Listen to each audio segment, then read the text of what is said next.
કાલે ચાલવા આયા હતા તે તમે એકલા જ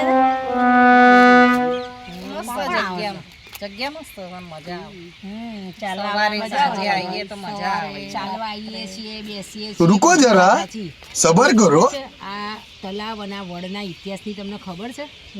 આજે હું તમને કહું છું, આ ગીતાબેનને કદી કહેતી નહીં, બરાબર? ગીતાબેન મને ઘણી વાર પૂછે છે કે તમે હનુમાન ચાલીસા કેમ બોલો છો. હવે હું તમને કહું કે આ વડ છે એ 500 વર્ષ જૂનું વડ છે આ ગામનું. હવે મને તો નથી ખબર, પણ આ ઘરડાઓ વાતો કરે ને એટલે એમાં કેવું છે, ઘણા એવા બનાવો બન્યા છે કે આ જે વડ છે ને એમાં આ ગામની એક બૈરી હતી જેનું નામ ગોમતી હતું. એ ગોમતી કેટલા 25 વર્ષની હશે અને એને એક નાના 2 વર્ષની બેબી હતી અને એને એની સાસુનો બહુ જ ત્રાસ હતો.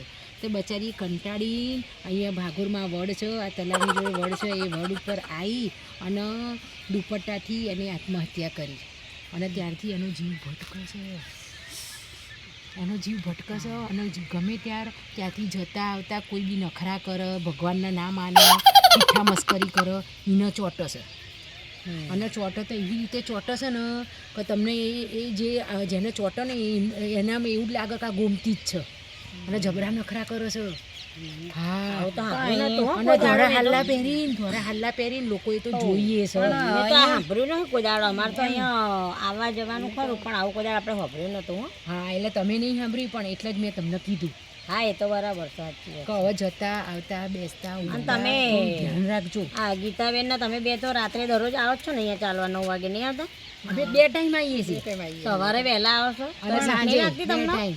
પણ અમે છે ને ચાલવાનું પણ ના કહું ને, કારણ કે પછી એ બી જાય. હા, એટલે પછી મેં કીધું નહીં, પણ આ તો આપણે બધા પાછે ભેગા થયા ને એટલે હવે હું તમને કહું છું કે તમે પછી બોલવામાં, ચાલવામાં, ઠઠ્ઠા મસ્કરી બધાને ધ્યાન રાખજો. મને ગીતાબેને પૂછ્યું કે કેમ પારુલબેન અહીંયા આવો એટલે હનુમાન ચાલીસા ને બધું કરો છો, એટલે હું કરું છું.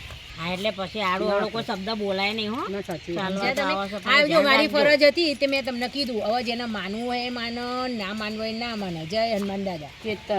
રહેવાનું આપણે હનુમાન દાદાનું મંદિર છે મસ્ત યાર, આટલું સરસ. જો હનુમાન મંદિર કેટલું મસ્ત છે, સાક્ષાત હનુમાન દાદા છે. હનુમાન દાદાનું મંદિર છે તો શું તાર ભલે હનુમાન દાદાનું મંદિર હતું, પણ હનુમાન દાદાનું શું નથી ખબર.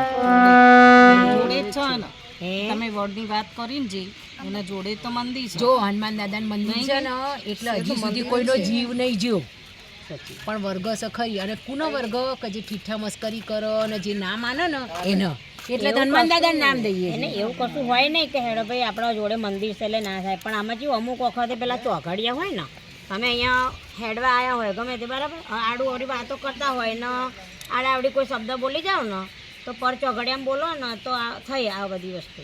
એવું ના હોય, બધા દાડા હરખા હોય નહીં, આપણે ચેતેલા હારા.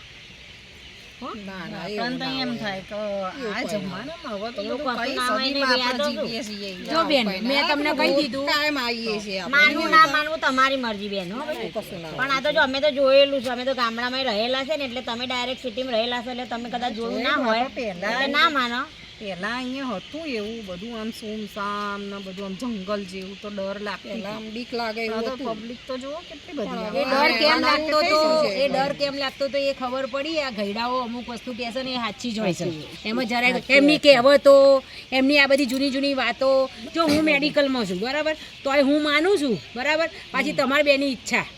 બાકી આવતા જતા ધ્યાન રાખજો ગીતાબેન. હું તો તમને કહું છું, બેનપણીઓ છે એટલે આપણે તો માનીએ જ છે આ બધું. હો ભાઈ, આપણે ચેતેલા રહેવાનું, બીજું શું. અને જે નહીં માનતું ને એને જ વર્ગ છે. સાચી વાત છે. તોરા હલ્લા પહેરી એ તમને એવું જ લાગે. હા, હવે બહુ વાતો ના કરશો, મને તો બીક લાગે છે બાપા. એટલે હવે આપણે છે ને, જય શ્રી કૃષ્ણ, જય હનુમાન દાદા.